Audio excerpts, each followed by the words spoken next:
Në Shqipëri, ku futbolli në rastin më të mirë është i paragjykuar, edhe produkti final vjet gjithnjë në pikpyetje. Fakt është që më shumë flitet për vendimet e arbitrave, për aleanca, për trukim apo tolerim ndeshjesh sesa për futboll. Si të mos mjaftoj kjo situatë që ka mbërthyer futbollin në Shqipëri, produkti më i çmuar i Superligës në 8 vitet e fundit është vendosur ndjeshëm në dyshim. Pikërisht në sezonin kur Skënderbeu arriti të fitojë gjithçka. UEFA kërkon pezullimin e klubit korçar me 10 vite për mos pjesëmarrje në Kupat e Europës, duke e konsideruar fajtor në trukim dhe manipulim ndeshjesh.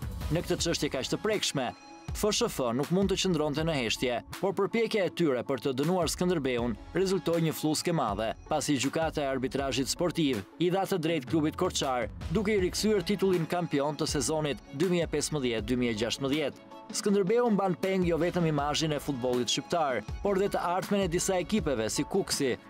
I vetmi kundërshtar i Skënderbeut këtë sezon ishte UEFA, pasi në fushë korçarët nuk ishin asnjë rival.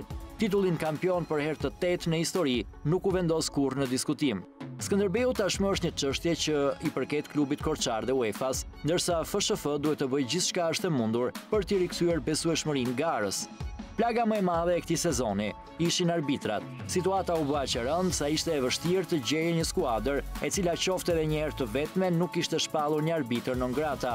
Ndryshe nga sezonet e shkuar, lufta ndaj federatës dhe produktit të saj u kthye në një luftë frontale ku u përfshin edhe vetë aktorët. President klubesh, si në rastin e Kamzës, akuzuan drejt për komplot ndaj tyre. Në frontin opozitar u rreshtuan edhe klube elit si Partizani e Flamurtari, klube që në fakt e nisën betejën me Federatën Shqiptare të Futbollit, që në momentin kur Bashkim Fino shpalli kandidaturën e tij për president. Për të kompletuar tablon e një sezoni të zymt, mendoi Vllaznia, që për herë të parë pësoi rënje në inferiore.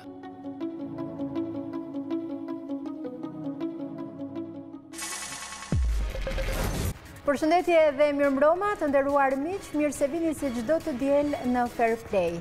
Është mbyllur sezoni futbollistik dhe kuptohet në fund të tij është e drejtë që të bëhet një analizë e përgjithshme për të gjitha faktet që kanë ndodhur. Ka qenë një sezon i gjatë, i vështirë, por njëkohësisht edhe i mbushur me plot ngjarje. Njëra prej tyre është dhe dënimi Skënderbeut nga UEFA për 10 vite dhe me një gjobë prej 1 milion eurosh. Kjo ishte ngjarja që në një farë mënyre ka tronditur gjatë këtij viti sezonin futbollistik. Në një farë mënyre ka bërë që edhe gjithë opinioni futboldashës të ngrej dyshime mbi vërtetësinë e kampionatit kombëtar. Her pas here, analistë dhe drejtues të ndryshëm kanë ngritur akuza për ndeshjet, nëse janë të vërteta apo ka manipulime të rezultateve. Një anë tjetër është edhe gjykimi. Edhe mbi të rëndojnë shumë akuza nëse është i drejtë apo jo dhe nëse meriton vërtet që ky kampionat, kjo garë të ketë këta gjyqtar. Jo vetëm këto, por edhe zgjedhjet në Federatën Shqiptare të Futbollit në një farë mënyre ndryshuan ngjarjet e këtij kampionati futbollistik. Të gjitha këto, por edhe shumë çështje të tjera do të gjejnë një trajtim të gjerë në mbrëmjen e sotme me sekretarin e përgjithshëm të Federatës Shqiptare të Futbollit, zotin Ilir Shulku, që është këtu në studio me mua. Përshëndetje zoti Shulku, mirë se vjen në këtë mbrëmje për të ndarë së bashku të gjitha mendimet e një kampionati që tashmë ka ardhur në finishin e tij. Në fund të këtij çfarë mund të themi, zoti Shulku, ishte një sezon i mbyllur pozitivisht në këndvështrimin tuaj dhe jeni i kënaqur me këtë garë të zhvilluar? Atëherë, në këndvështrimin tim, pa diskutim do të thoya që është një sezon pozitiv, për disa arsye dhe për disa fakte, pa diskutim që fjala ju e thatë në hyrje, që kur ka garë ka dhe kontestime, ka dhe probleme, por prandaj quhet garë, por e përgjithshma mendoj që ka qenë pozitive, ku deri në javën e fundit ekipet kanë qenë në limitet të qëndresës apo jo, në limitet të hyrjes në Europë apo jo. Kështu që kjo tregon që nga java e parë deri në javën e 36 ky kampionat ka patur garë. Një pikë shumë e rëndësishme tjetër është që ndoshta është viti i parë në memorien time që shumë ndeshje janë fituar në transfert, ku në vitet e mëparshme ndoshta ka patur shumë pak ndeshje të fituar në transfert. Ky sezon tregoi që është luajtur futboll shumë i mirë, ku ekipet udhëtuese kanë marrë shumë pikë. Dhe nuk do ta quaj qershia mbijetor, por edhe një anë tjetër pozitive nga cilësia e këtij kampionati, pa diskutim që edhe shitja e dy lojtarëve si Guri dhe Abazaj, pa diskutim që është një aspekt pozitiv, çka tregon nivelin dhe cilësinë e këtij kampionati. Ne gazetarët shpeshherë dhe në një farë mënyrë kjo është edhe drejt, megjithëse ju si zyrtar mund ta quani her pas here edhe të padrejtë, evidentojmë anët negative ose çështjet të cilat nuk kanë shkuar pozitivisht në një farë mënyrë edhe për t'i trajtuar, por edhe për të gjetur shkaqet e këtyre. Kuptohet që ky kampionat ka patur edhe shumë anë pozitive. Ndalemi pak në fundin e tij. Ju ishit prezent normalisht në festën e organizuar në Korçë, ku Skënderbeu festoi titullin kampion, titullin e 7 radhazi në 8 vite, në 8 vitet e fundit, një arritje jashtëzakonshme. Ndërkohë që në një qytet tjetër siç është Shkodra, po kishte një valë të madhe trishtimi për largimin e vllaznisë nga kategoria superiore. Çfarë paralelizmi do të bënit në këtë rast? Është realisht për të ardhur keq që një ekip me traditë si Vllaznia bie një kategori më poshtë, vjet ra ekipi i Tiranës, por kjo, siç e thash më lart, kjo tregon që ky kampionat është shumë i bukur, që ky kampionat është shumë i fortë, që ky kampionat ka patur goxha garë dhe pavarësisht kësaj, ekipet është një pikë shumë e rëndësishme që pothuajse është bërë evidente jo vetëm në Shqipëri, por pothuajse në të gjithë Evropën dhe botën, që diferenca e ekipeve të mëdha me të vogla është ngushtuar shumë, kështu që edhe Vllaznia dhe Kamza, që ishin dy ekipet paralele që mund binin nga kategoria, tregon që nuk ka më emra, por ka nivel loje dhe menaxhim skuadre. Në këtë aspekt do të thoya që ekipi i Vllaznisë në limitet e fundit, në ndeshjen e fundit ra nga kategoria, është shumë keq që ra një ekip i madh, por ky është futbolli dhe kjo është gara dhe ne duhet ta pranojmë. Do të ishte shumë mirë që të kishim edhe Dinamo dhe Elbasanin dhe Besën e Kavajës, ku diun ekipe të tjera që të ishin superiore, por kur një formulë është e përcaktuar paraprakisht, kur dihet që do të bie nga kategoria 2 skuadra, për fat keq ra Vllaznia, por kjo është gara. Vërtet për fat të keq, sepse fitoi me 4 gola, aq sa i duheshin në fakt në Korçë, aq sa i duheshin për qëndrimin, të paktën nëse Partizani do të barazonte me Kamzën. Mendoni se ishte rastësi kjo llogaritje? Zoti Shulko? Mendoj, unë isha e pash ndeshjen vet, mendoj që ekipi i Vllaznisë më shumë se kurrë të kësaj ndeshje duhet që të arrinte një rezultat dhe e arriti me lojën që zhvilloi. Përpos saj kishim ekipin e Skënderbeut, i cili javët e fundit ka treguar që nuk ka aktivizuar në fushën e lojës ekipin më të mirë, pasi ka aktivizuar lojtarë të rinj dhe ndoshta motivimi i ekipit Skënderbeut nuk ka qenë në nivelin e dur, pasi ka edhe një objektiv tjetër madhor, siç është Kupa e Republikës.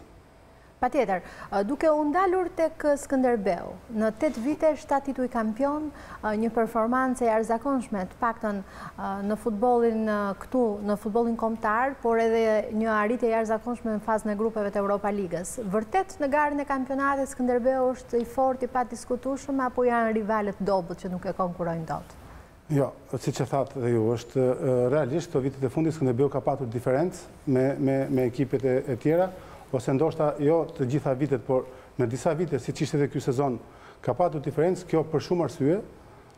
Një nga arsyet do të thoja që në nivelin e kampionatit shqiptar, ose të gjithë ekipeve shqiptare sot, një pikë shumë e rëndësishme janë financat, ku mendoj që Skënderbeu i ka patur për disa arsye dhe për pjesëmarrjen vit pas viti në Kupat e Evropës dhe në Champions League, buxheti i ekipit Skënderbeut ka qenë goxha në gjendje të mirë. Kështu që ka afruar lojtarë shumë mirë cilësor, ka ruajtur një bosht dhe pa diskutim, ekipet që të cilat bëjnë dallim në financë, bëjnë dallim dhe në menaxhim, pa diskutim që do të bëjnë diferencë edhe në pikë pastaj. Për Skënderbeu ka një keqardhje të madhe nga gjithë opinioni, siç e dim gjithë, për dënimin që ka ardhur nga shkallët e UEFA-s, nga të dy shkallët, fatkeqësisht, dhe ende është në pikpyetje nëse do të marrë pjesë në fazën eliminatore të Champions League-s apo jo. Sa rrezikon kjo futbollin shqiptar në të rësinë këndvështrimin tuaj, zoti Shulku, dhe sa e prish imazhin ton? Normalisht nuk është gjë pozitive jo për Skënderbeun, po për këtë ekip, po qoftë Skënderbeu që është rasti konkret, nuk është gjë pozitive, pasi nuk është gjë e mirë për imazhin e futbollit, në përgjithësi për imazhin e Skënderbeut, për imazhin e gjithë ekipeve të cilat janë konkurruese për Kupat e Evropës, ekipeve me emër të futbollit shqiptar, normalisht nuk është një gjë e mirë, është një gjë jo pozitive. ndërsa do të marrë pjesë apo jo, do të thoja që kjo është një çështje në proces, nuk është një çështje e mbyllur, si ne, Federata Shqiptare e Futbollit. Edhe UEFA besoj që pret vendimin e kasit, kështu që të presim deri në momentin e fundit dhe të shikojmë curinë.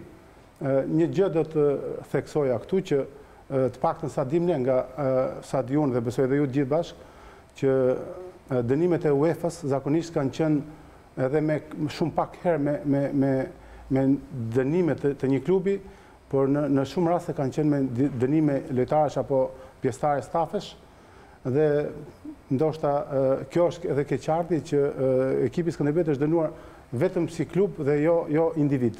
Ka ndryshuar UEFA mendimin për Shqipërinë dhe për futbollin shqiptar? I referojmë këtij rasti pa patur fakte konkrete, pa patur përgjime, dënohet mbi bazën e dyshimeve, aludimeve. Në të vërtetë raporti kështu thotë, që nuk ka përgjime reale dhe nuk ka fakte reale. Ka një mendim ndryshe për ne, zoti Shulku, tashmë nga organizata që drejton futbollin? Nuk mendoj se ka dënim ndryshe ose mendim ndryshe, pasi UEFA investigon jo vetëm Shqipërinë, por të gjitha vendet ku ajo dyshon që ka dyshime për Turqinë për manipulim të ndeshjeve. Një nga këto raste është dhe dyshime që ka patur për ekipin e Skënderbeut. Do të ishte keqardhje nëse realisht do të ishte keqardhje, dhe nuk kam se si ta mendoj që UEFA mund të veprojë me dy standarde, nuk mendoj që është e tillë, por e thash dhe pak më lart që ajo që mund ka bërë përshtypje është që në një dënim shumë të madh, realisht është një dënim shumë i madh, ku nuk ka individ dhe nuk ka persona. Në rastet e përpashme ka patur dhe individ, ka patur dhe lojtar, ka patur fakte konkrete. Apo zyrtar klubësh dhe fakte konkrete. Megjithatë, kjo ka ngel është në shkallë gjykimi, është në proces. Të presim fundin e gjykimit dhe të ridiskutojmë prapë. Si janë marrëdhëniet tani të Federatës Shqiptare të Futbollit me UEFA-n pas gjithë këtyre rasteve? Shumë korrekte, shumë miqësore, pa diskutim, marrëdhënie zyrtare, jemi në korrent dhe në kontakt të vazhdueshëm, pothuajse javë për javë, dhe me ecurinë e kampionatit tonë, edhe me ndeshjet ku UEFA shpeshherë ka dyshuar për turkime, për manipulime, pa diskutim që kemi qenë në kontakt dhe jemi në kontakt. Në rastet tilla jemi pa diskutim kontakt edhe me prokurorinë e përgjithshme për rastet e dyshuara, ndërsa marrëdhëniet e tjera për marrëdhëniet zyrtare janë super korrekte. Zoti Shulku, ju ka kërkuar edhe UEFA dhe ndihmën tuaj si institucion për ta qartësuar më tepër këtë çështjen e Skënderbeut. Ju keni bashkëpunuar, në të vërtetë e konsideroni fajtor apo jo Skënderbeun për manipulim, dhe sipas jush si institucion është i drejtë ky vendim? Nuk mund të them, nuk kam takrin që të them në pozicionin e titularit që jam, që të them institucioni, do thoja që në raste të tilla janë komisionet që vendosin. Ju tashmë e dini që Komisioni i Etikës ka marrë një vendim për sezonin 2016 për Skënderbeun në bazë të raporteve që kanë ardhur nga UEFA, është marrë ai vendim i Komisionit të Etikës, kështu që edhe në rastin ai vendim është humbur. Ai vendim është humbur, është çështje gjyqësore, normal që edhe mund të humbej, dhe në rast se do të fitojë, do të kishim prapë një koment tjetër, që një koment tjetër qoftë pozitiv, qoftë negativ, është një proces gjyqësor. Komisioni i Etikës, ju e dini shumë mirë që është i zgjedhur nga Asambleja e Përgjithshme, ku të gjithë anëtarët kanë propozuar, janë pa diskutim që janë, edhe këtë e them me bindje absolute, që të gjithë anëtarët e Komisionit të Etikës janë me integritet maksimal për punën që bëjnë. Që ka qenë një vendim, u humb, nuk ka, është një çështje. Ndoshta po të kishte dalë ndryshe, vërtet do komentojë ndryshe, po do të ishte ndoshta më pozitiv për imazhin e institucionit dhe imazhin e komisionit. Ka zëra që thonë që është bërë me kast që komisioni ka dhënë të tilla argumentim pikërisht që Skënderbeu ta fitonte çështjen në shkallë të tjera. Shkohet për te imagjinatës me këto aludime. Mendoj që ky aludim është për te imagjinatës. Nuk ka asnjë lloj shansi që të merret një vendim për ta aluduar diçka tjetër më mbrapa. Nuk ekziston si koncept. Unë do të thoja që e thash pak më lart, Komisioni i Etikës ka marrë atë vendim në bazë të raporteve që ka patur, pa patur në raport emra konkret individesh apo persona zyrtare. Po në një farë mënyrë ka konsideruar fajtor Skënderbeun për deri në atë mas sa ç'është marrë. Ndoshta tek pyetja juaj keni një farë të drejtë. Ndoshta kjo do të jetë mësim për ne në të ardhmen, për komisionet, jo për federatën, por për komisionet në mësim në të ardhmen që t'jenë shumë më egzigjente në vendimarrjen e tyre. E ka ndihmuar apo e ka penalizuar konkretisht Skënderbeun për vazhdimsinë e procesit tjetër që ka me UEFA-n dhe kasin konkretisht ky gjyq i fituar, le të themi? Nuk mund të them që nuk mund ta them që e ka ndihmuar apo penalizuar. Janë disa procese gjyqësore të kundërta. Se të mendosh që UEFA thot, mendojmë kështu, bëjmë avokatin e djallë, UEFA thot, federata në Shqipëri e ka dënuar, ka fituar çështje në kas, tani është një proces tjetër, është një plus ky që Skënderbeu të... Ndoshta po, por janë dy procese të ndryshme. Është një proces, një gjykim që është bërë Skënderbeut nga organet juridike të Federatës Shqiptare të Futbollit dhe një proces tjetër që është bërë nga organet juridike të UEFA-s. Kështu që janë dy procese të kundërta, janë dy vendimarrje të kundërta. Nuk mendoj se UEFA është ndikuar nga vendimarrja e Komisionit të Etikës Federatës Shqiptare të Futbollit. Do të ndalemi përtej Skënderbeut edhe tek raporti që e konsideroj në fakt e konsiderojmë një autogol raportin e etikës, madje ka dhe nga ata që thonë që raporti ndikoi paksa tek dënimi i dytë që erdhi për Skënderbeun me 10 vite pezullim.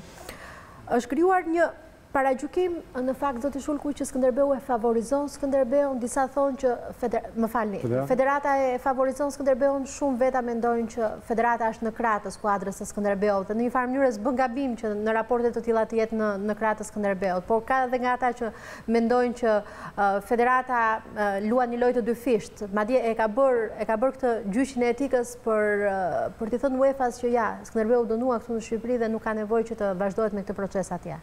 Jo, nuk mendoj, absolutisht nuk mendoj kështu. E thash pak më lart që Komisioni i Etikës e ka dënuar Skënderbeun në bazë të raporteve që kanë ardhur nga UEFA. Kështu që aludime të tilla, duke qenë thash në fillim të fjalës që duke qenë një garë me konkurrent, pa diskutim që konkurrentët e tjerë kanë opsionet, mundësinë që të japin ide të ndoshta dhe të gabuara, qoftë dhe njerëzit e tjerë që nuk janë pjesë e garës, por nuk mendoj se është e tillë. Nuk mendoj që federata ka bërë një lojë, sepse nuk do të ishte korrekte, pasi ne jemi federata... Një lojë, po ka ndërmarrë një nismë për të ndihmuar në një farë mënyrë një skuadër që është e Shqipërisë, e kampionatit shqiptar. Nuk ka asgjë të keqe në këtë rast, nuk është lojë. Përgjigjja që po jepja është që ka marrë një vendim me qëllim për të shërbyer Skënderbeut në një shkallë tjetër. Nuk ka lidhje absolutisht ajo. Ndërsa për ta ndihmuar Skënderbeun dhe çdo klub tjetër, i cili do të ketë probleme të tilla, pa diskutim që do të jetë në krah. Në fundit Federata Shqiptare e Futbollit për këtë punë është që t'i dalin krah antarëve, t'i mbështesi, janë partner, pa diskutim partnerët kryesor të federatës, kështu që pa diskutim që është detyruar t'i mbrojë brenda kuadrit ligjor, kuptohet. Në momentin që u shfaq kjo çështje shumë e hapur në publik, shumë tronditi opinionin sportiv dhe fakti që zyrtarët e UEFA-s u kërcënuan, të paktën kështu u tha në rrugë zyrtare nga ata lidhje me këtë rast, me rastin e Skënderbeut. Ka patur kontakte ndoshta për të qartësuar apo për të hedhur dritë mbi këtë deklaratë mes jush dhe institucionit të UEFA-s? Mendoj që edhe naivi më i vogël po të ishte, kushdo dhe naivi më i vogël që t'ishte nuk do të arrinte të bënte një veprim të tillë, kështu që edhe UEFA besoj është e bindur që ka qenë një indicje nga ndonjë person, nga një tifoz, jo nga zyrtarët të klubit, kështu që mendoj që e ka fshirë nga memoria atë mesazh që ka shkuar. Madje, disa menduan dhe që presidenti Duka, që garon edhe për Komitetin Ekzekutiv të UEFA-s në atë periudhë, ndikoi shumë opinioni që u krijua në fakt në Europë dhe në selinë e UEFA-s për rastin Skënderbeu. Mendoni se ka ndikuar kjo në moszgjedhjen e tij apo? Ndoshta mund të ketë patur një indicje negative, pa diskutim që ndoshta sepse ne shqiptarët kemi një gjë që kur duam të prishim punë, bëjmë edhe gjëra që ndoshta nuk arrin të konceptojnë në memori një njeri. Por dëtoja që, normalisht po, në logjikën time, në opinionin tim personal, mendoj që po mund të ketë patur, sa do pak po një impakt negativ, pse jo. Sepse nuk është e mirë kur përflitet vendi jot, qoftë dhe për gjëra negative. Në rastin konkret, është një gjë që nuk ishte vërtetuar, një gjë që nuk ishte gjë konkrete në kuadrin e aludimit, në kuadrin e kësaj të themi çdo gjë negative që një person apo një institucion qoftë një shtet i tërë mos eci përpara, ne pak a shumë e kemi që këtë dhe në rastin konkret ato që e kanë bërë pa diskutim janë ato njerëz të vegjël, ndoshta edhe në mendje po edhe në trup, janë të vegjël që kanë ndërmarrë iniciativa të tilla. Dim konkretisht kush janë? Jo, po thash përgjithësi. Mendoni se ky gjykim vazhdon të jetë aktualisht edhe për faktin që Arena Kombëtare nuk u përzgjodh si një prej stadiumeve kandidate për të organizuar finalen e Superkupës së Europës. Mendoni që përsëri kemi këtë, le të themi, njollën e zezë që po na vesh me një aureol jo pozitive në arenën europiane? Jo, e para që shumë e rëndësishme është që ne kandiduam. Pika tjetër është që ne kandiduam me një projekt. Nuk kandiduam me një stadium të përfunduar. Të gjithë kandidatet e tjerë, që ishin të gjithë shtete me stadiume të niveleve dhe kapaciteteve të ndryshme, por shumë të mirë dhe brenda çdo lloj standardi optimal, ne kandiduam me një projekt. Dhe që ne u rizgjodhëm në 3 të parat, ju besoj e dini që në përzgjedhjen e parë që është bërë nga Komiteti Ekzekutiv janë përzgjedhur 3 stadiume, ku një nga këto 3 ishim dhe ne. Që do thotë, ajo që ju thatë nuk ekziston, do thotë që ne kemi bërë një projekt të stadiumit shumë real dhe shumë të mirë, dhe do tjetë, e them e bindje këtë, që do tjetë ndoshta vepra më e madhe sportive në Shqipëri dhe për disa vite të tjera të ardhshme. Kështu që kemi qenë kandidat potencial për ta fituar. Megjithatë, fitoi ajo stadiumi i Portës, që e dim është një stadium me një kapacitet shumë të madh se sa ky joni, por në cilësi jemi pothuajse të barabartë.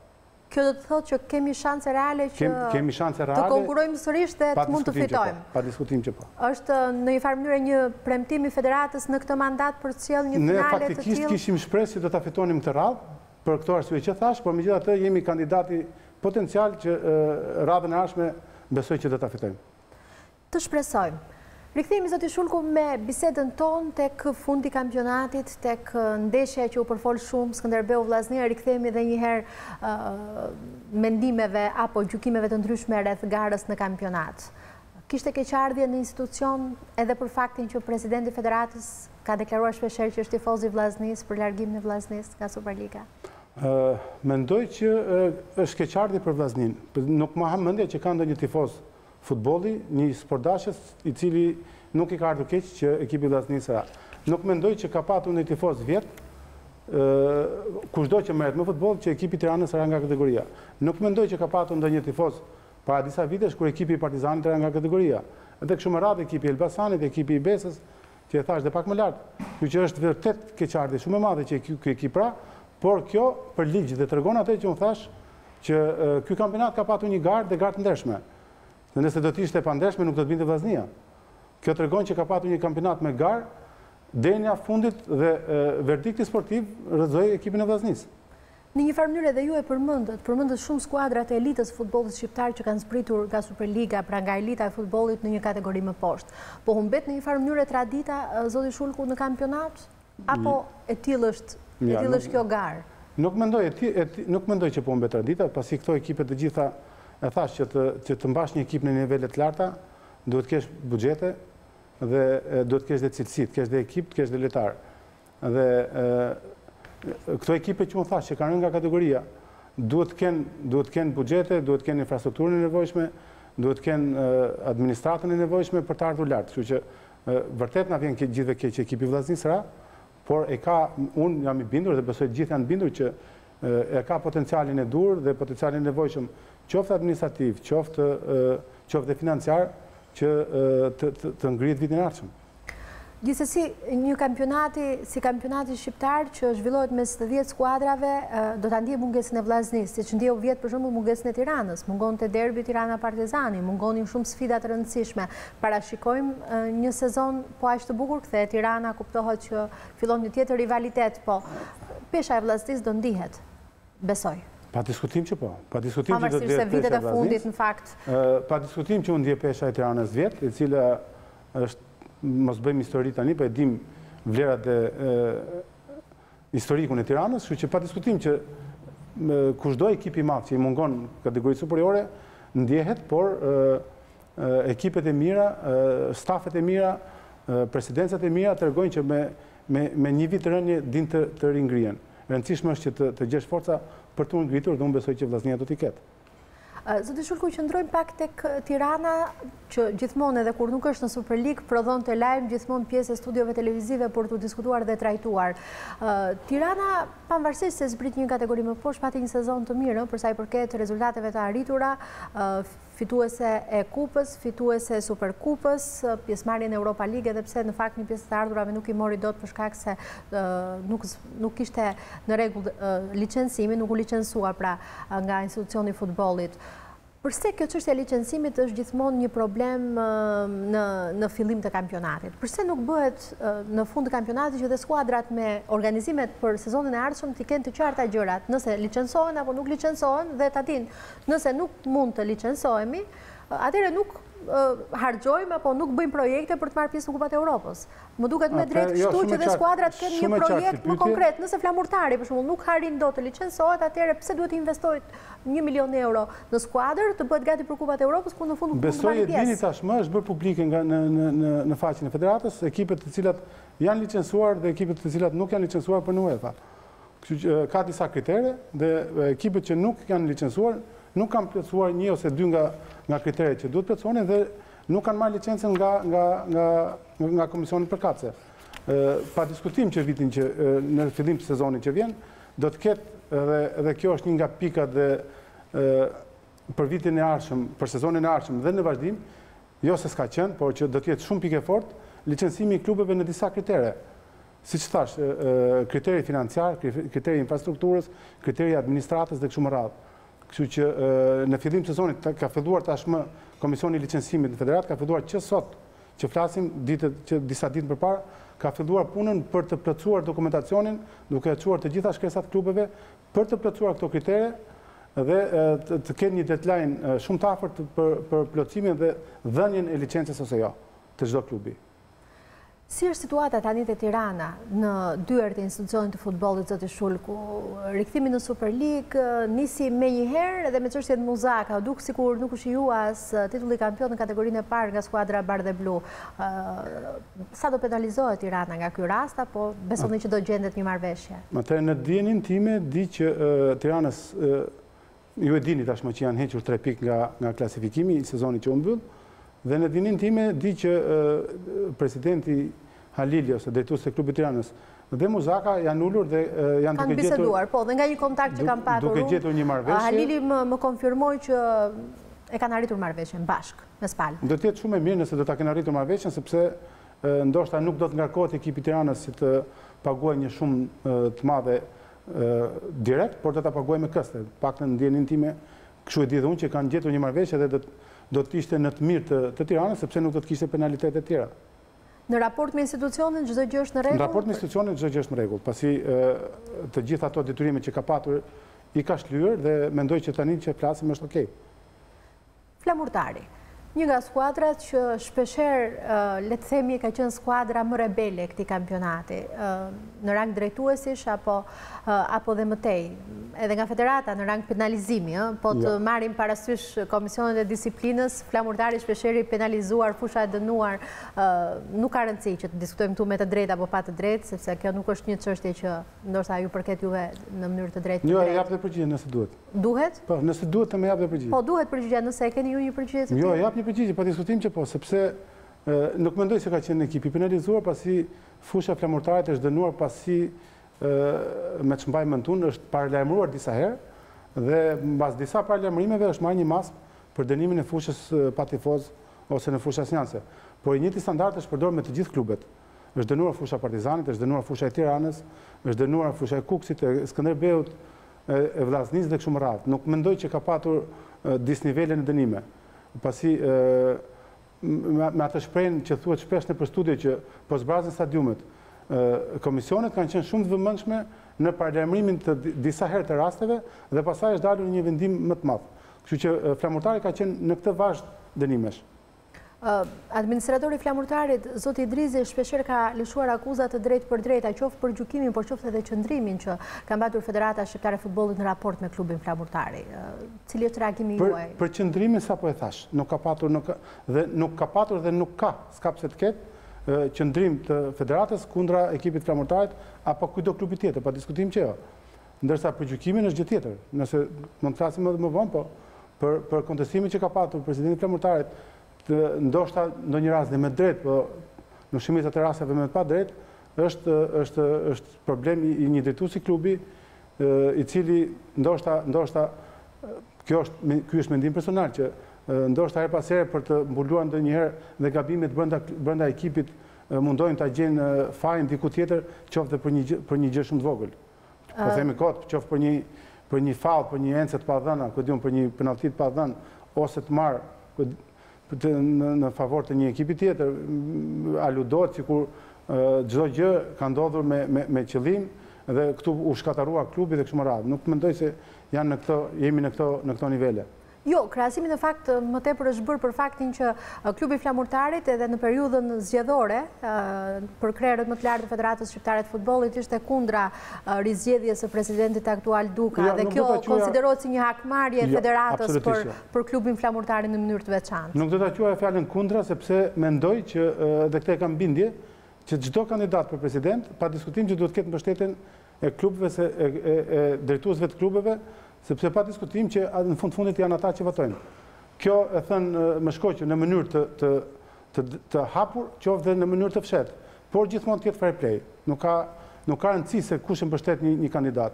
Të jetë fair play. Zoti Idrizi ka qenë nga ato kandidat, nga ato votues, po themi një presidenti një klubi, i cili ka shprehur kandidaturën pro ndaj një kandidati dhe kjo është një gjë më së normale. Po, ama edhe në asamblenë e zhvilluar nuk kundërshtoj asnjë nga çështjet apo nuk kundërshtoj punën e Federatës aktuale të futbollit. Kështu që u pa në dy këndvështrime reagimi i tij. Ndryshe ishte në fushatën zgjedhore dhe ndryshe ishte ditën e zgjedhjeve. Nuk reagoi fare, nuk foli fare gjatë asamblesë. Unë mendoj që pyetja që ju bëni është shumë e vënd sepse në koncept kur ka nuk duhet ta quaj fjalën fushat sepse quhet si kur japim idenë e një fushate politike, për në një konkurencë. Kur ka një garë? Kur ka një garë.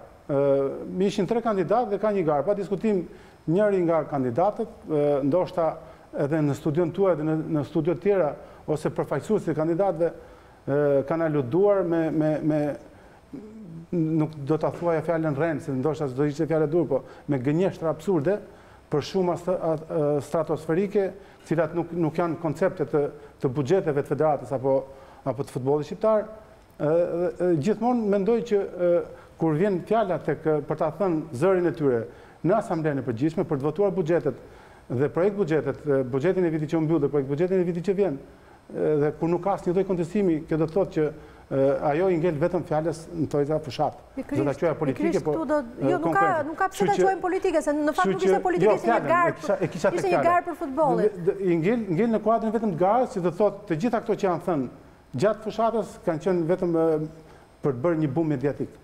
Gjithsesi do të flasim gjatë për fushatën, për mënyrën se si shkuan zgjedhjet, por edhe për ndikimin që patën ato nga shkurtje mbrapa në kampionatin kombëtar. Ndalemi në një hapësirë publicitare, rikthehemi shumë shpejt, diskutojmë, kemi shumë çështje për të folur me zotin Ilir Shulku, sekretari përgjithshëm i Federatës Shqiptare të Futbollit.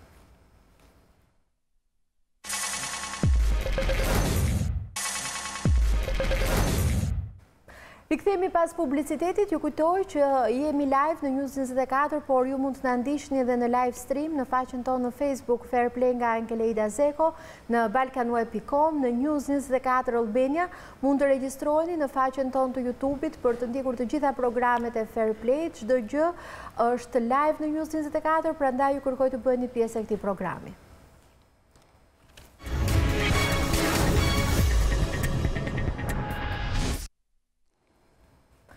Do të qëndrojmë, zoti Shulku, siç e ndërprem dhe bisedën tonë përpara publicitetit, tek zgjedhjet e Federatës Shqiptare të Futbollit. Sipas jush patën ndikim te gara nga muaji i shkurtë mbrapa dhe a ishte e drejtë federata në raport me të gjitha aktorët, me ata që ishin pro dhe kundër në zgjedhjet e institucionit. I referohem këtu, do të ndalemi tek klubi i Kamzës, tek klubi i Partizanit, unë dalëm pak më parë të Flamurtari.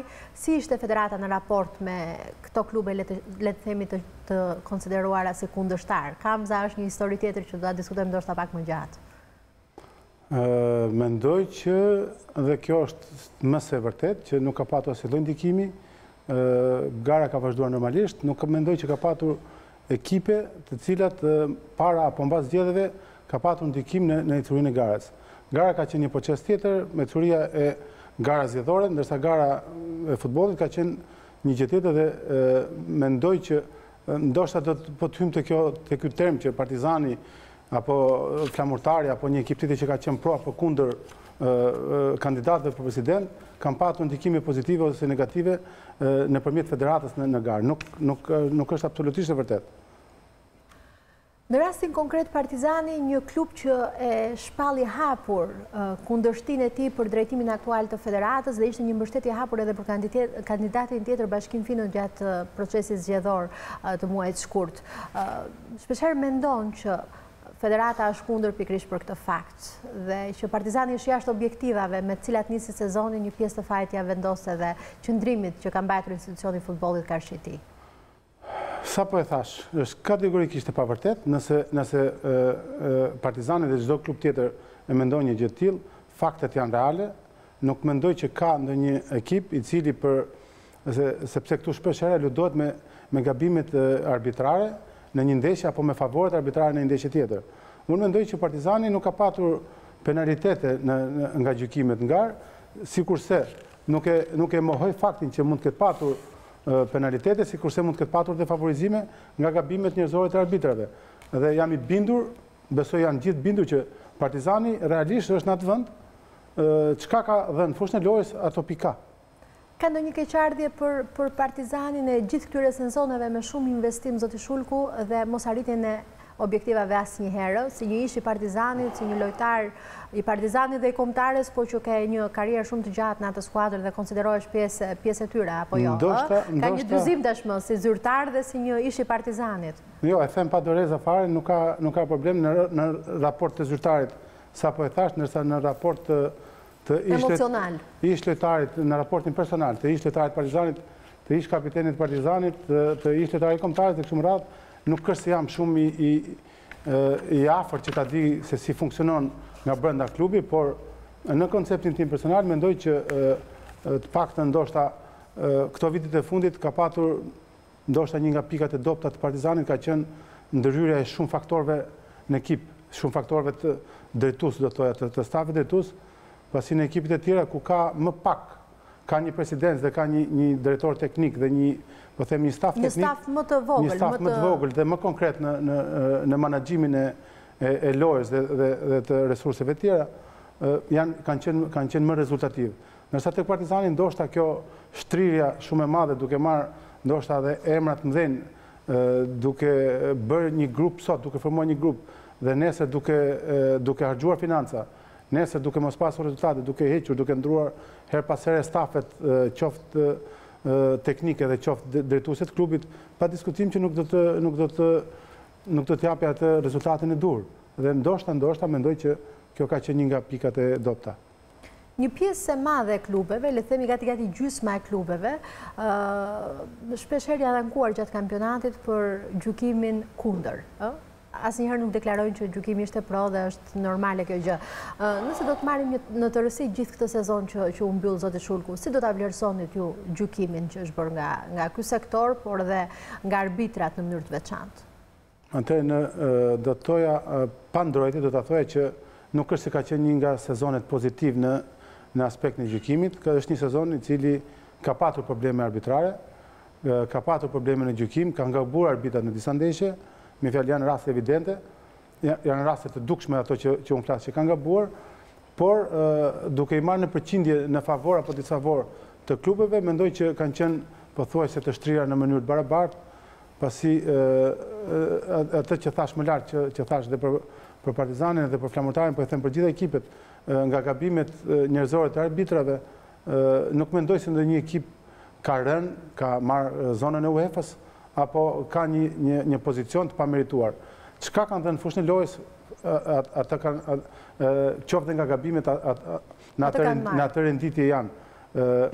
Gabimi ka patur në favor apo në disfavor të disa skuadrave, por nuk themi që ky sezon nuk ishte i mirë në shkallën arbitrare, por kjo ishte që ka penalizuar klubet. Do të thoni që nuk ishte një sezon i mirë për gjykimin, por ky fakt nuk ka ndikuar te gara. Do thoni ju tek renditja përfundimtare. Pa diskutim që nuk ka ndikuar.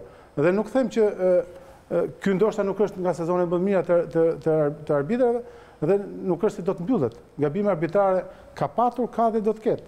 Ju e dini shumë mirë që ka 2 vjet që është futur sistemi VAR dhe në shumë vendet e Europës, dhe me sistemin VAR ne prap ka gabime. Prap të nesëmen aludohet ose kur marrin ndeshjet aludohet që ka vepruar mirë arbitri apo ka vepruar keq. Në kampionatin italian kemi raste pa fund të diskutimeve kur janë marrë vendime dhe me sistem, çka do të thotë që një grup njerëzish të specializuar, duke i parë në monitor dhe duke marrë vendim disa sekonda më vonë ose disa minuta më vonë, prap kanë gabuar. Çka do të thotë që gabimet arbitrare do të jenë pjesë e garës, por e rëndësishme është që të punojë shumë fort dhe për këtë do t'i ftoj edhe klubet që të bëjnë pjesë, që t'i ndihmojmë arbitrat, sepse në disa raste për gjëra të vogla, unë e thash pak më lart, klubet për një gabim të vogël dalin për tasime të madhe, shajnë arbitrat, që normalisht kjo nuk i shërben garës dhe nuk i shërben dhe në fundit dhe produktit të atij klubi dhe të kategorisë. Patjetër, po mund të ketë ndikuar në rezultatin e atij takimi, mund të ketë prishur në një farë mënyrë edhe objektivat apo interesat që ka klubi për momentin, mund të ketë prishur ekuilibrat brenda, kjo mund të ndikojë tek java tjetër dhe janë shumë faktorë. Po ajo që më ka bërë përshtypje gjatë kampionatit është fakti që përveç Skënderbeut, të gjitha klubet në Shqipëri kanë shpallur non grata gjyqtarët, pa përjashtim 9 klube, sinqerisht. Ja pas jave, zoti Shulku. Po, tani gjyqtarët me radhë nuk mund t'i vënë evidencë të gjithë, po të gjitha klubet në një mënyrë apo në një tjetër nuk kanë dashur që t'i gjykoj X gjyqtar. Çfarë do të thotë kjo? Kjo do të thotë atë që sapo thash, që klubet her pas here për një gabim të një gjyqtari gjatë një ndeshje dalin të nesme bëjnë një deklarat, ky gjyqtar nuk duam të na arbitroj më, raste nuk janë shumë të janë pakta, por këtë kemi një sektor, po gjithë i kanë gjykuar prapë. Luftëtari ka, partizani ka, mund t'i kenë gjykuar pas javësh, po në një moment të caktuar kanë qenë kundër gjykimit nga ex-gjyqtar. Përveç Skënderbeut, i cili asnjëherë nuk ka dalë me një deklarat kundër gjyqtarit. Në një moment të caktuar, atë thash më lart që në një moment të caktuar, në gjaknësie sipër, për ta hedhur fare diku tjetër, klubet shpeshherë e kanë më kollajt që ta gjejnë gabimin tek arbitri, për qoftë dhe për një faull, se unë po do një ju abdrase konkrete, po zotisht etike, që për gjëra shumë të vogla klubet kur mohon ndeshja mundojnë ta hedhin fajin tek arbitri për të mbuluar gabimet e veta. Gabim arbitrar unë e thash që ka patur, por në këtë rast kjo trysnia që krijojnë klubet, duke dalur të nesme me deklarat, shumë pak herë ka patur raste që kanë sjellë shkresa në federat. Kanë ngel vetëm kuadrin e thënieve nëpër televizione, në rrjetet sociale dhe nëpër televizione. Zyrtarisht shkresa shumë pak herë kanë ardhur në federat që nuk duam këtë apo atë arbitër na gjykoj. Unë do t'i ftoja klubet që të vinë të bashkëpunojmë për të përmirësuar punën, që të jemi gjithë bashkë, që të ketë sa më pak gabime arbitrare në fushën e lojës, nuk është se do të minimizohen, nuk është se do të xerohen, por të minimizojmë sa më shumë. Dhe për këtë duhet jemi gjithë një grup. E kanë në dorë gjyqtarët kampionatin, zoti Shulku, në një farë mënyre? Absolutisht, ja. Po të themi që në 90% të rasteve janë ata protagonistët kryesorë, sa shpeshherë edhe këtu në studion time lëmë njanë anën tekniko-taktike, trajtimin e ndeshjes, mënyrën si është luajtur, si kanë vepruar trajnerët për të gjykuar mbi punën e tyre, bëhen shumë të rëndësishëm dhe na marrin shumë kohë televizive për trajtuar gabimet apo veprimet e tyre. Duket nganjëherë sikur ata po e drejtojnë kampionatin, ata po japin vlerësimet më direkte te gara. Jo, nuk jam dakord. Është absolutisht e pavërtet ose nuk ekziston që arbitrat po komandojnë kampionatin. Arbitrat komandojnë atë ndeshje ku janë, jo e komandojnë, po e gjykojnë atë ndeshje ku caktohen për gjykuar, pavarësisht se ka patur apo jo gabime të ndeshjeve, me qenë se ju ma thatë, nuk e kisha në mendje, por edhe për studion tuaj, por edhe për disa studie tjera sportive, do të bëja një vrejtje edhe ndoshta edhe miqësore, pasi ju keni maviolist. Dhe në disa studiet të tjera që bëjnë rubrika sportive, ka maviolist, edhe më shumë flasin njerëzit e tjerë që janë të ftuar, që nuk janë specialist gjykimi, se sa flasin maviolistët. Dhe kjo më lë një shije jo të mirë, jo mua të paktën, po edhe shumë njerëzve sepse jo e të argumentoj. Njerëzit e tjerë ndoshta janë në majorancë si numër, po jo se flasin më shumë.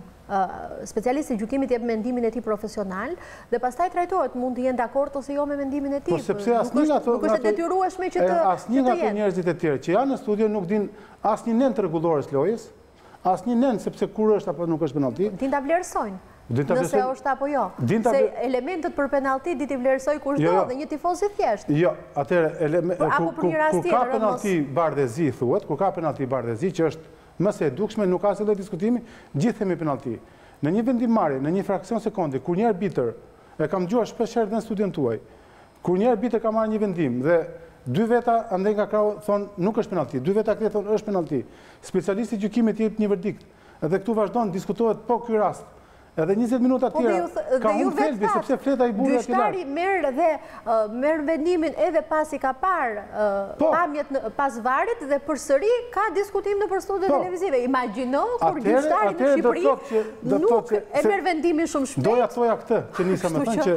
është normale që një diskutimi tillë të jetë prezent. Që në një studio sportive do të ishte më etike që të flitet më shumë për futbollin, më shumë për mënyrën se si luhet. Së të lënë gjyqtarët pra, pikërisht këtu e kisha fjalën dhe unë. Dhe në konceptin dhe në idetë e mia për organizimin e emisioneve sportive, kjo është qëndra. Pavarësisht gabimit që kanë gjyqtarët, që kanë gabuar në një ndeshje, po themi, në një rast konkret, pavarësisht gabimit që kanë gjyqtarët, që mund të jetë dhe shumë evidente dhe është penallti dhe e pa dhënë ose e dhënë, s'ka rëndësi, ka gabuar, pothuajse nuk është në shumë studio diskutohet aq shumë për gjykimin, duke u marrë dhe me gjëra shumë të vogla, saqë humb thelbi i emisionit. Në pak studie dëgjoj që devijohet interesi ndeshjes pastaj. Nëse ka patur 2-3 raste të cilat kanë qenë kundra, nuk ka njërit apo tjetrit ekip, atëherë është devijuar dhe rezultati, është devijuar edhe interesi dhe kuptohet që interesi i audiencës është pse erdhi kështu. Dhe jo më se si luajti ekipi që humbi këtë takim. Neve gjithë bashkë japim një drejtim pa dashje, një drejtim të gabuar, qoftë ati rastit të dyshim që mund tjetë, që është apo s'është, dhe ne e qojmë ujtin në një burim të gabuar, që të thotë, nëse jemi gjithë për të shërbyer futbollit, edhe ato që vinë që bëjnë rolin specialistit, duhet flasin për futbollin dhe pa diskutim që t'i lëm një hapësirë në një kohë të caktuar, edhe diskutimit mbi gjykimin, por nuk mund të bëhet gjykimi determinant i emisionit, nuk e kam konkretisht në përgjithësi, për gjëra qoftë të vogla dhe merremi duke aluduar dhe dalim në raste të tjera, ka shumë raste kur specialistët në për studio thonë që se ky rast këtu që s'ka dhënë këtu para 8 javësh e ka dhënë atje më tanë. Mi fjalë, nuk janë koncepte të drejta. Bëjnë edhe krahasime të tilla është e drejtë, por gjithsesi kur gjykimi shkon deri aty sa në Vlorë për shembull u goditi një gjyqtar në fenomene të tilla dhune, do të thotë që gjykimi vërtet është një pikë që duhet riparë me shumë vëmendje, qoftë nga komisionet, por edhe nga institucioni i futbollit që është një hallk që vërtet ka nevojë për rregullime dhe rregullime jo të vogla. Absolutisht që po. Jam shumë dakord me këtë që thoni, pa diskutim që duhet ka vend për përmirësuar. Ne nuk po themi që në asnjë fjali nuk e thash që gjykimi është perfekt, nuk ka gabime, nuk ka vend për përmirësime dhe kështu me radhë. Jo vetëm gjykim, por edhe në sektorët e tjerë të federatës. Pa diskutim që ka vend për përmirësim. Rasti konkret që ju thoni, u godit një gjyqtar në Vlorë. U godit një gjyqtar në Vlorë, të paktën nga Maviola që dolën u diskutu një rast penallti 200 një rast penallti 200. Edhe me nuk ka rëndësi. Asnjë vendim i gjyqtarit nuk justifikon dhunën, Ç'lidhje ka pasaj që ndodhi? Derisa shkohet dhuna, them që duhet parë me kujdes si proces, jo rasti konkret.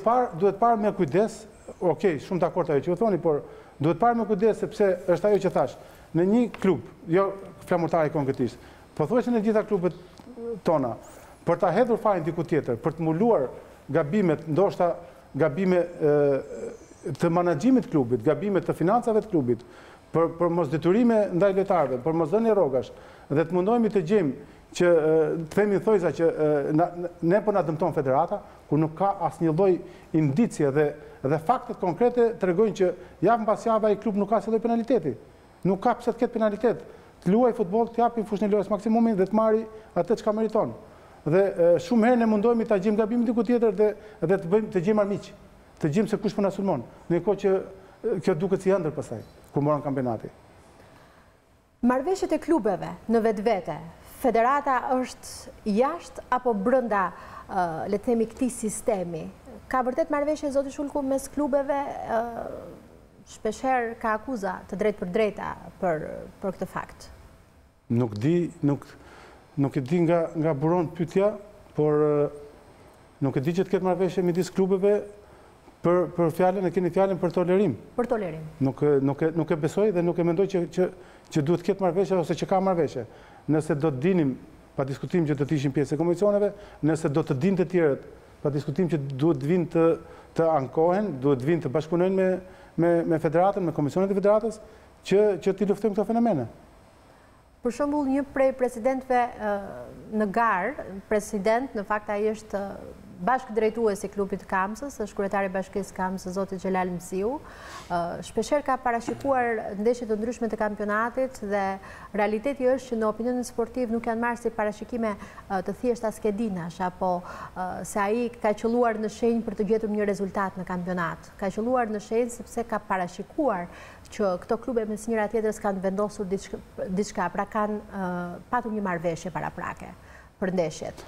Ju besoj keni ndjekur këto, sepse nuk është se janë për vetëm publike këtu në studion time, por edhe media më tej ka pasqyruar dhe i ka trajtuar. Çfarë mendoni ju për këtë fakt? A ju ka bërë përshtypje kjo gjë si institucion që drejton futbollin? I kam dëgjuar dhe nuk mendoj, këtë e them me bindje, nuk mendoj që është normale që një drejtues, president klubi, aksioner, ku diun, të bëj aludime të tilla. Në momentin e parë që zoti Mziu e ka dhënë këtë deklaratë në studion tuaj, ne kemi dërguar një shkresë që të vitë bashkëpunoj me federatën, me komisionet, në ato që ai di,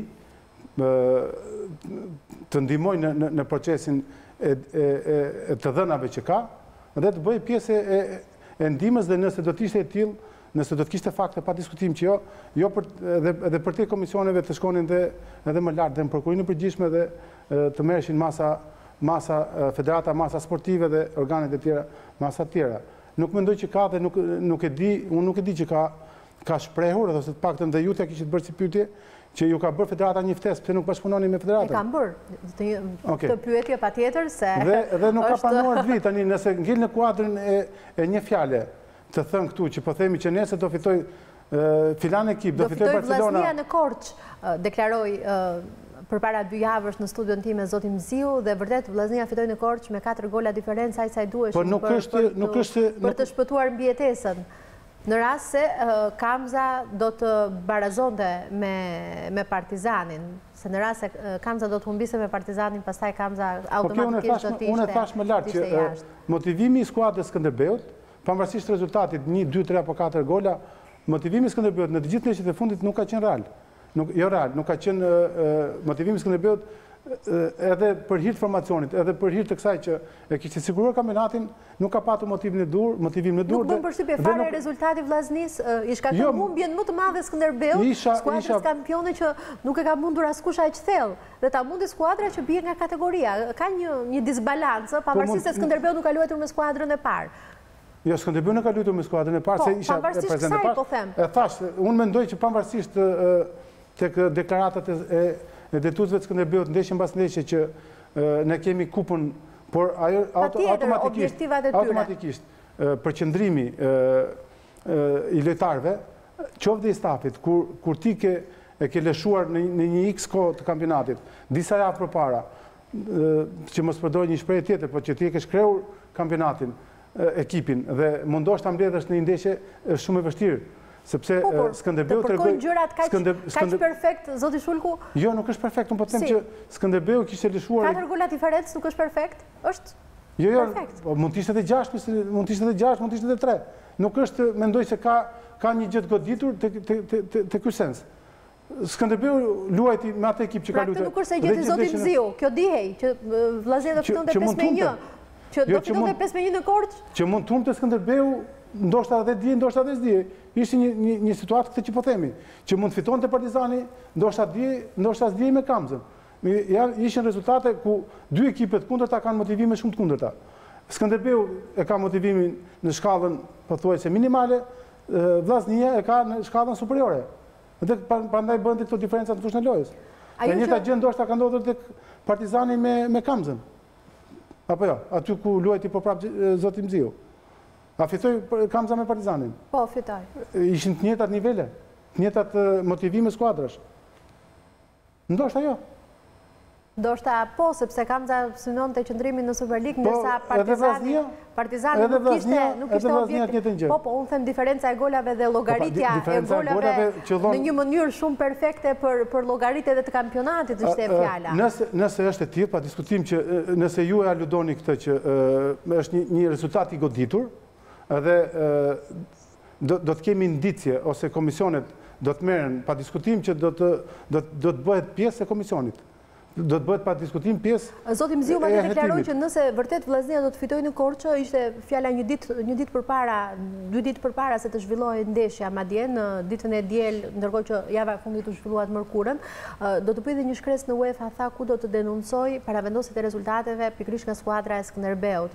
Një fakt që u diskutua edhe këtu në panel që mund të dëmtonte ndoshta ecurinë e Skënderbeut dhe procesin gjykatje. Zoti Mziu duhet bëj, miqësisht ja them këtë, duhet bëj rrugën e parë institucionale që duhet vitë ankohet federat. Pastaj të ankohet në UEFA dhe ku ta mendoj. Rruga e parë institucionale është sepse zoti Mziu dhe të gjithë antarët e tjerë të federatës, duke qenë antar të Federatës Shqiptare të Futbollit, kanë disa detyrime, kanë një statut të cilët ku duhet të zbatohet ky statut. Dhe një nga pikat është që në statut që të gjithë antarët duhet vinë të ankesat, duhet vinë të bëjnë në Federatën Shqiptare të Futbollit. Dhe ne e ftojmë zotin Mziu, ja kemi ftuar dhe më përpara, dhe tani është i mirë pritur që çfarë do të ankesë që të ketë, do të ndihmonte shumë procesin, do të ndihmonte shumë ecurinë, nëse të ka dëna dhe do t'i vënë në dispozicion të komisioneve, pa diskutim që do të ndihmonte që organet juridike të jenë shumë të marrin vendimin e dur nëse ka opsione për të dënuar qoftë Skënderbeun dhe qoftë çdo ekip tjetër i cili mund të ketë toleruar një ndeshje. Mendoni se në përfundim renditja e kampionatit u vendos edhe fal marrëveshjeve apo le të themi raporteve që mund të kenë presidentët me njëri tjetrit? Jo, nuk e mendoj këtë. Nuk e mendoj dhe nuk e kam menduar. Sepse nëse do të kishte marrëveshje raporte midis klubeve, nuk do të ngelte tek java e fundit dhe tek minutat e fundit për të arritur marrëveshje. Nuk mendoj këtë sepse gara për pjesëmarrjen në Kupat e Evropës ka qenë pothuajse deri një javë përpara se të morte kampionati. Ekipet të cilat filluan të luanin për qëndrimin kategori ishin deri në javë fundit si çra Vllaznia, por edhe gjithë javët përpara kësaj ishin disa ekipe në lojë, siç ishte Teuta, me një ndeshje më shumë, me ndeshje më pak mund të futet edhe ndonjë ekip tjetër te ky grup skuadrash që rrezikon të rënien, kështu që nuk mendoj se ka patur opsion për marrëveshje dhe s'ka patur edhe mundësi për marrëveshje. Skema me 10 skuadra e ndihmon shumë, ndoshta nuk e ka minimizuar, nuk e ka xerruar, por e ka minimizuar shumë që të ketë marrëveshje pasi janë 10 skuadra, 4 luajnë për Kupat e Evropës, 2 do të bien poshtë dhe pjesa e mbetur do të futet tek zona për të rënë nga kategoria ose do të luftoj për të marrë pjesë në Kupat e Evropës. Kështu që mendoj që e ka minimizuar shumë. Formula e kampionatit është një pikë që përsëri është trajtuar gjatë këtij sezoni, ju e thatë, por ndoshta ka dhe mendime ndryshe për një kampionat me më tepër skuadra. Pas publicitetit do të rikthehemi sërish me zotin Shulku, trajtojmë këtë çështje, por edhe disa çështje tjera shumë të rëndësishme për sezonin që u mbyll.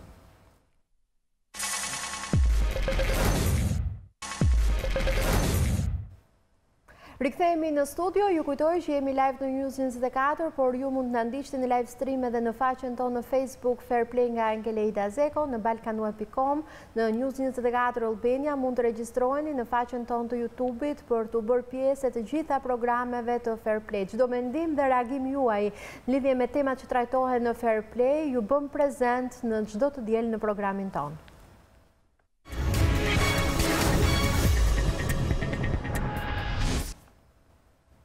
Zoti Shulku, qëndrojmë aty ku e lam bisedën përpara publicitetit, pikërisht tek formula. I referohem këtu një sondazhi të gazetës përditshme sportive Panorama Sport, që në pyetësorin që bëri me presidentët e klubeve, ata ishin dakord që kampionati të zgjerohej. Ndoshta për të bërë pjesëmarrjen më të madhe, garën më ndryshe më interesante, janë mendimet dhe motivet e tyre për ta thënë këtë. Ju si institucion çfarë mendoni? Duhet shkresa zyrtare dhe propozime konkrete për ta bërë një gjë të tillë dhe për ta miratuar më pas në komitetin ekzekutiv. Ka nevojë kampionati për një përfshirje më të madhe skuadrash? Atëherë, nëse ma bën pyetjen personale, do thoja jo. Për mendimin tim jo, personalisht. Në mënyrë institucionale dhe thoja nëse klubet, presidentët e kategorisë superiore mendojnë që kjo skem duhet ndryshohet, atëherë pa diskutim që duhet sjellin kërkesa dhe shkresa konkrete, të diskutohet në komitetin ekzekutiv dhe nëse do të miratohet kërkesa e tyre dhe të miratohet dhe të argumentohet pse dhe kush do të jenë anët pozitive dhe negative të ndryshimit të një skeme, atëherë ajo automatikisht do të hynte në fuqi për vitin pasardhës, sepse ju e dini që për të ndryshuar një skem duhet, nëse do të ndrohet skema e kategorisë superiore, duhet futet të miratohet si vjet për një vit më mbrapa. Po, e drejtë. Okej, kjo është më se e qartë, por duhet të rikthehemi ndoshta edhe një herë procesit zgjedhor të Federatës Shqiptare të Futbollit, ndoshta lash pa prekur një dy çështje të vogla që besoj janë interesante dhe me interes për publikun. Një nga çështjet që mori kuptohet edhe interesin e publikut, por edhe trajtim shpeshherë këtu në studiot e Fair Play-t ishte edhe fakti mos regjistrimit të institucionit të futbollit në gjykat. Si është tani konkretisht situata dhe a jeni regjistruar në gjykat për zgjedhjet e pas zgjedhjeve të fundit? Në momentin e parë kur kemi çuar letrat për të regjistruar në gjykat, ka patur një kthim aktesh, jo refuzim, po kthim aktesh. Shumë shpejt ato po plotësohen dhe shumë shpejt do të jetë regjistruar. Ne kemi plotësuar ato kërkesa që kishte gjykata në kthimin e akteve që bëri, ka pa vënë disa kërkesa që duhet t'i plotësonim dhe i kemi plotësuar ose po i mbarojmë dhe shumë shpejt do të jetë regjistruar. Ka patur dhe aludime ndoshta nga pala kundërshtare, reagime të ndryshme gjatë atyre ditëve të vendimit të gjykatës që do të ketë një Federatë Shqiptare të Futbollit të paregjistruar, një lloj si Komiteti Olimpik, dhe a funksionon normalisht puna në institucionin e futbollit? Janë dy gjëra të kundërta, atë që nëse ato e kanë thënë në këtë aspekt, nuk do të bëja koment, po të paktën në ndjenjën time do të thoya që Komiteti Olimpik s'ka qenë asnjëherë regjistruar në gjykat, paktën çka kemi lexuar dhe çka dim ne, ndërsa Federata Shqiptare e Futbollit ka qenë çdo vit ose çdo asamblee në përfundim të çdo asamblee është regjistruar në gjykat. Në njëjtin proces në vazhdimsi kemi bërë dhe këtë radhë, ka mbaruar asambleja, e kemi çuar në gjykat, kanë kërkuar disa shtesa, po i plotësojmë, do t'i çojmë dhe do të regjistrohet. Nuk mendoj se ka ndonjë ngërç. Nuk ka ngërç sipas jush në këtë proces. Në këtë aspekt, ju e dini shumë mirë që Asambleja e Federatës Shqiptare të Futbollit është certifikuar nga FIFA dhe UEFA, kemi marrë përgëzime nga FIFA dhe UEFA, nga përfaqësuesit e lartë FIFA-s dhe UEFA-s që ishin pjesëmarrës në Asamble, për mënyrën e organizimit dhe për fair play që u zhvillua, kështu që është çdo gjë korrekte. As nuk ju të rëndit fare akuzat apo edhe kundërshtit e kësaj asambleje që kandidati tjetër ka bërë për ta kthyer këtë proces, ndoshta nga fillimi apo për ta ndërprer funksionimin e kësaj strukture? Atëherë, mbas mbarimit të procesit e thash që e kemi çuar për ta regjistruar në gjykat dhe e kanë kthyer mbrapa për disa dokumenta që duhet plotësohen, do t'i plotësojmë dhe shumë shpejt do t'i jetë regjistruar. Zoti Fino është duke ndjekur një rrugë ligjore që ai mendon të shkallëve pasardhëse, që mendon që kjo nuk ka qenë drejt, kjo mënyrë e zhvillimit të asamblesë është një drejtë e tij, por ne vazhdojmë punën. Zoti Shulku, gjatë periudhës së fushatës së zgjedhjeve në Federatën Shqiptare të Futbollit, shpeshherë edhe ju u bët protagonist, sepse është normale, jeni në rolin më të lartë në institucion, sekretari i përgjithshëm. Pikërisht zoti Fino shpeshherë ju akuzonte se ju po manipulonit apo po fshenit të dhëna që kandidatët e tjerë duhet i kishin, por edhe për fakte të tjera që nuk është e rëndësishme që t'i përmend të gjitha, po keni qenë një nga protagonistët e akuzave të drejtpërdrejta që bënte zoti Fino. Ju asnjëherë nuk jeni përgjigjur në lidhje me këtë gjë.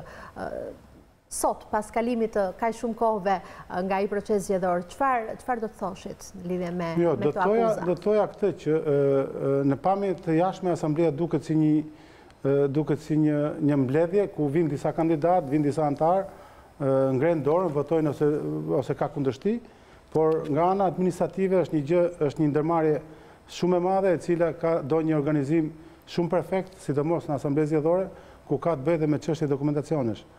Dhe unë në rastin konkret kam bërë si administrator i FSHF-s, kam bërë rolin e administratorit, nuk ka qenë kandidat vetëm Fino, kanë qenë 3 kandidat tjerë, ndoshta Fino ka qenë pak më mediatik, do toja. Pak më aktiv, ndoshta. Pak më aktiv, unë s'kam patur asnjë gjë dhe s'kam asnjë gjë me Finon, kemi backgroundet të ndryshme, Fino ka një background politik, unë kam një background tjetër, Fino ndoshta është tip më karizmatik, që merret me mediat, ka qef bëhet ndoshta dhe publik në për media, unë ndoshta jo ndoshta, por jo.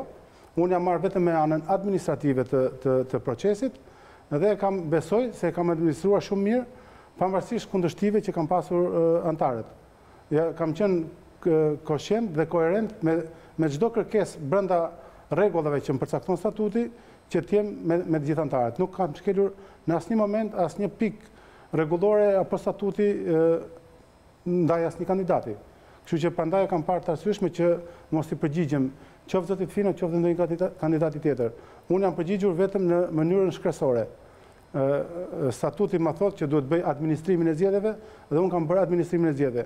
Në çdo moment që kam patur shkresa nga kandidatët, jam përgjigjur po në mënyrë zyrtare.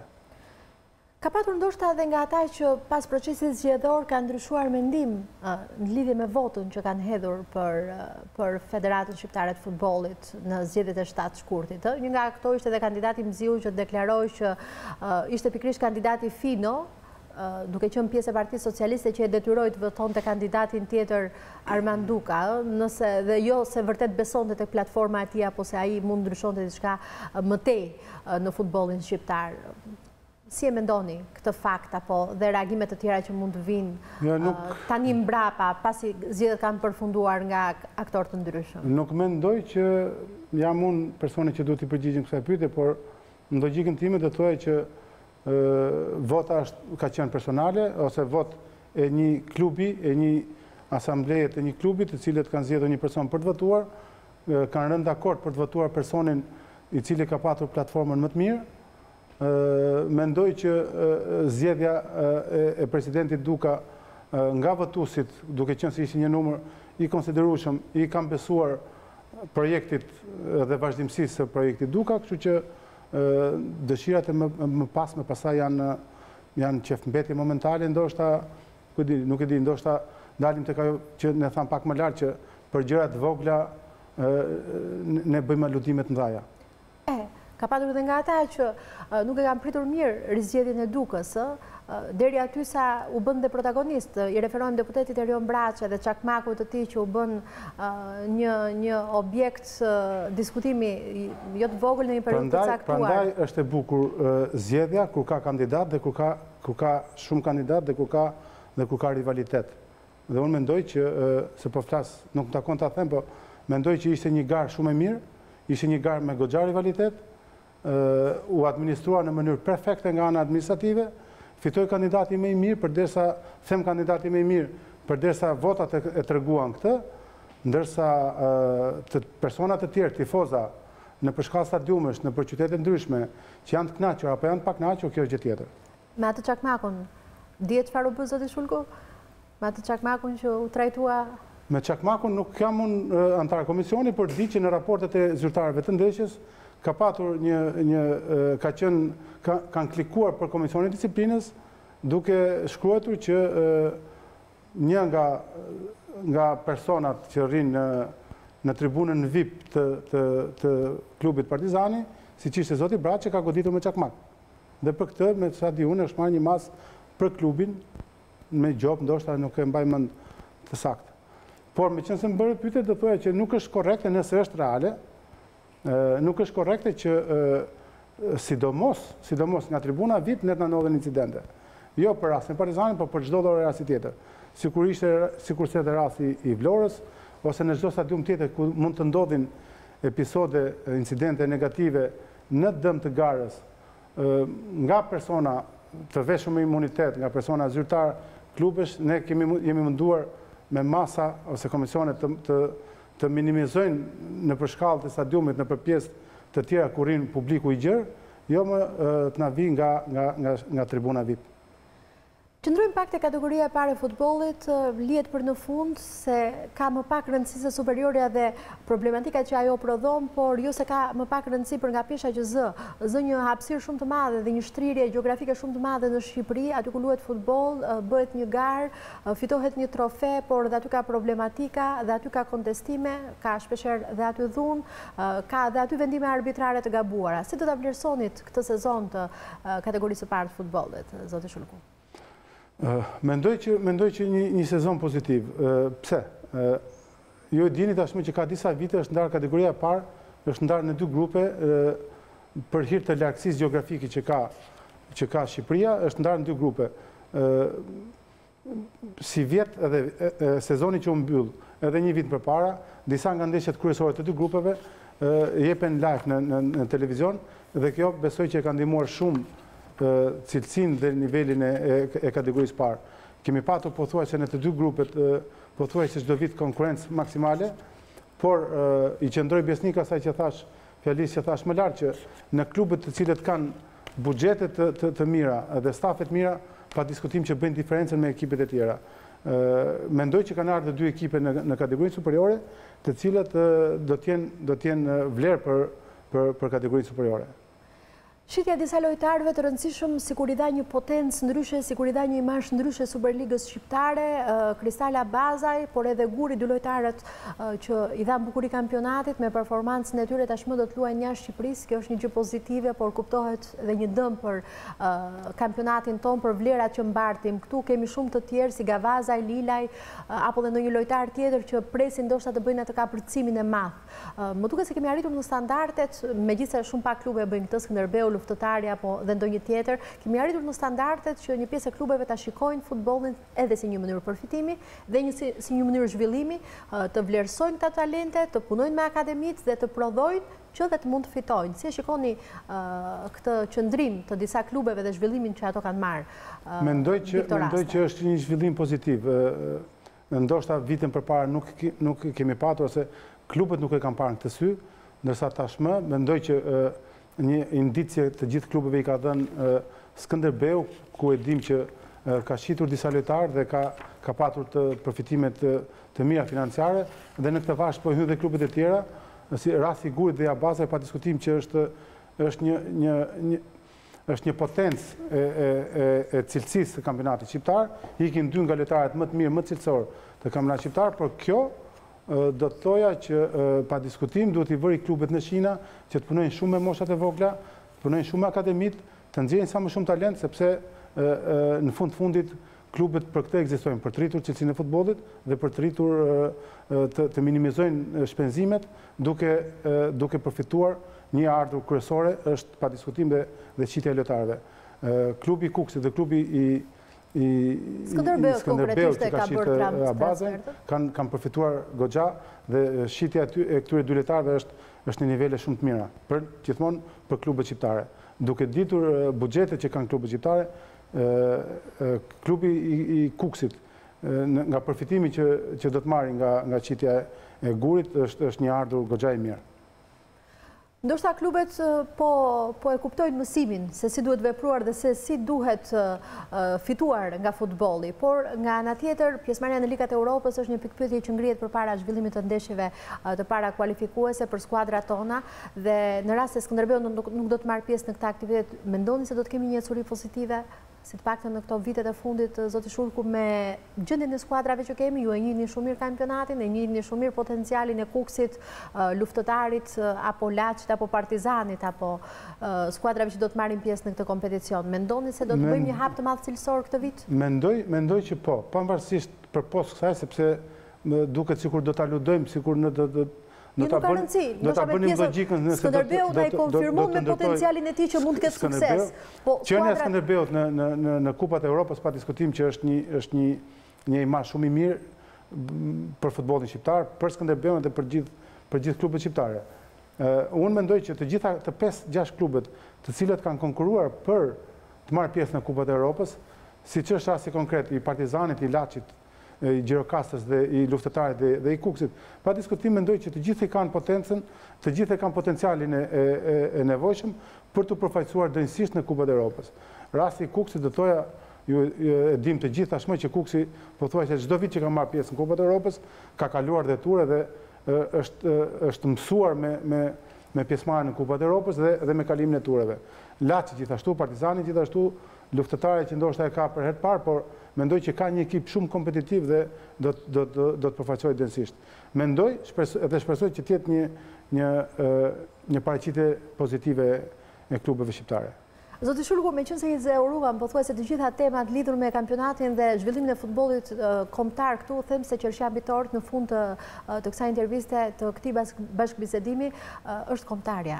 Kombëtarja jonë, ajo që kuptohet merr të gjithë vëmendjen, të gjithë përqendrimin, të gjitha interesat dhe investimet edhe të Federatës Shqiptare të Futbollit për të patur një përfaqësim sa më të mirë në arenën europiane dhe botërore. Jemi përpara kampionatit botror të futbollit, por ndoshta edhe përpara projekteve të reja të kombëtares shqiptare për të përgatitur për kampionatin europian, për eliminatoret e tij, por edhe për objektivat që ka konkretisht trajneri pranueshëm me skuadrën. Si shikoni gjendjen aktuale të kombëtares dhe çfarë presim realisht nga ky grup?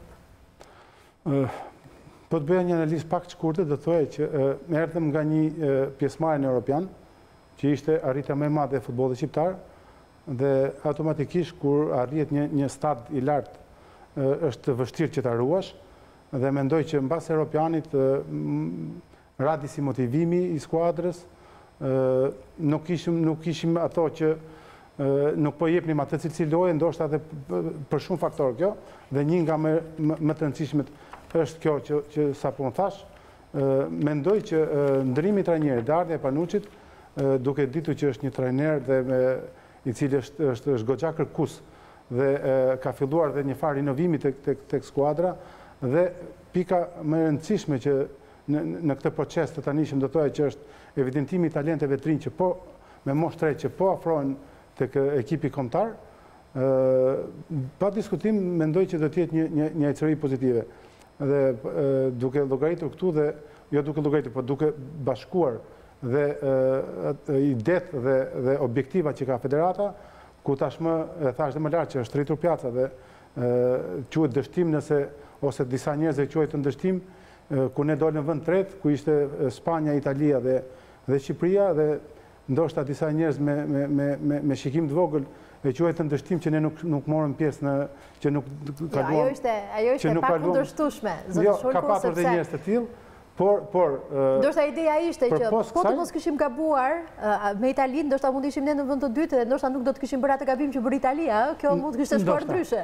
Ndoshta, por në përfundim të dalësh në vend tretë në një grup me 2 skuadra më të mira të botës, edhe të kesh pa paragjykim nuk është. Dhe kur nga grupi yt shkon vetëm Spanja në botror, imagjinoje. Megjithatë do të thoya që përpos gjithë këtyre edhe objektivave që ka federata, që pa diskutim që në çdo event, në çdo eliminatore, për europian apo për botror, objektivi kryesor është që ne të marrim pjesë.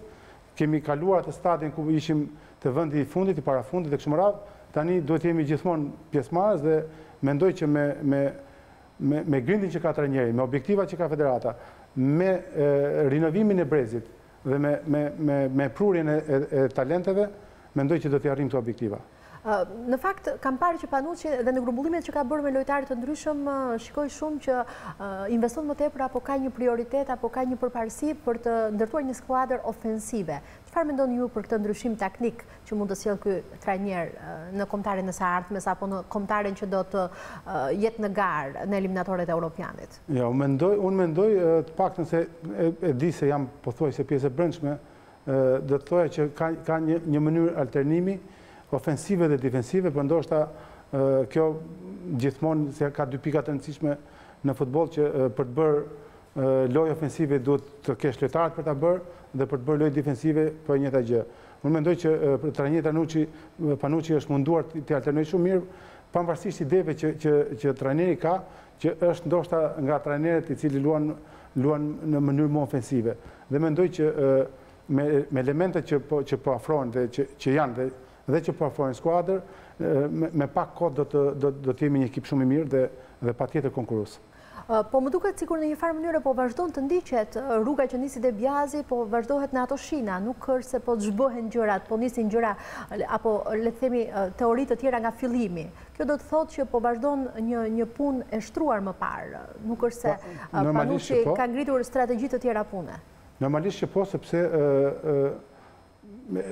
trajneri De Bjazi e çoi Shqipërinë në atë stad në një projekt afatgjatë ku arritëm që të kualifikohemi edhe për në Europian. Dhe ka qenë një ecuri goxha pozitive, kështu që mendoj edhe trajneri Panucci ndoshta në atë rrugë po ecën, jo ndoshta, po në atë rrugë po ecën pavarësisht ndryshimeve të vogla që kanë në ide trajnerët sipas koncepteve të tyre. Ka një rënje të imazhit kombëtares në Europë, zoti Shulku, apo thjesht ka qenë një periudhë vjose, rezultatet ndoshta nuk kanë qenë dhe për herë pozitive, por gjithsesi ndoshta futja në eliminatorët e Europianit do ta sjellë Shqipërinë sërish në ato kushtet që normalisht që po, e thash pak më lart që jo rënje të imazhit, por jo rënje të imazhit, po ndoshta më dukej mua më mediatike kur ishte te Bjazi, paduqë është pak më i tërhequr, ka këndvështrim tjetër apo... Kjo ka të bëjë me periudha, ka të bëjë dhe qik me këtë ndryshimin që po bëhet në ekipi kombëtar. Normalisht vjen edhe ndryshohet brezi her pas here, dhe trajnerët kanë dhe ide të ndryshme, por kjo ka të bëjë shumë edhe me lojtarët që janë në skuadër. Nuk mendoj se është se ka trajner Panucci po e ul nivelin. Unë mendoj që po e rrit nivelin dhe e thash më lart që shumë shpejt kemi marrë disa lojtarë të cilët premtojnë shumë në të ardhmen që janë në moshë të re. Dhe ndërtuara me brezin e lojtarëve që janë. Dhe këta që do të vinë, mendoj që dhe me idet që trajneri Panucci ka, pa diskutim që do të jetë shumë shpejt do të jemi shumë pozitiv. Qoftë edhe në opinion, dhe në imazh. Ne të mire kemi, por do të arritsim më shumë. Do të jemi në Europian? Them që po. Besoj që po. Kjo është një nga objektivat tonë. Zoti Shulku, ju falenderoj për këtë intervistë dhe për gjitha opinionet që ndatë me mua për çështjet më kryesore të futbollit shqiptar, por dhe rreth ekipit tonë përfaqësues. Faleminderit për prezencën këtu sot. Nderuar miq, kjo ishte intervista me sekretarin e përgjithshëm të Federatës Shqiptare të Futbollit, zotin Ilir Shulku, për çështjet më të rëndësishme të sezonit që u mbyll. Bashkë me u takofshim të dielën e ardhshme në Fair Play. Këtu ndahemi, natën e mirë.